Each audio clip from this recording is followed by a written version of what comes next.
Et ben, l'apiculteur, il est un peu comme la ruche en fait. Il continue à travailler même l'hiver. Alors différemment, il ne faut pas non plus se le dire, on travaille un peu moins l'hiver que l'été, heureusement. Souvent, à partir du 15 octobre, on commence à prendre une semaine de repos parce que c'est vraiment là où on commence à pouvoir voir le jour.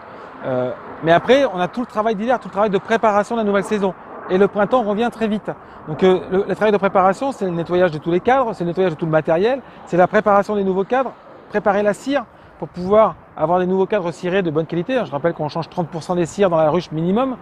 C'est de préparer aussi les nouveaux emplacements sur lesquels on va mettre les ruches, c'est d'aller justement dans les bois, dans les taillis où sont mis les abeilles pour maintenir la végétation.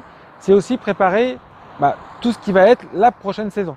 Donc aussi voir l'élevage. Et puis l'apiculteur, il a un autre métier après. Une fois qu'il a fini de produire le miel pendant toute la saison d'été, souvent l'hiver, ce qu'il fait, c'est qu'il se met sur les marchés et il vend son miel. Et quelquefois, il fait d'autres produits en plus. Il s'amuse à devenir un peu pâtissier, il fait concurrence à ses copains les chefs ou les pâtissiers pour faire des produits, alors comme le pain d'épices, les bonbons, les nougats. Et c'est la transformation qu'on fait en laboratoire au chaud, en tout cas pour ce qui me concerne, dans un laboratoire en troglodyte bien au chaud, un peu comme les abeilles. Je me cache, mais je continue à travailler.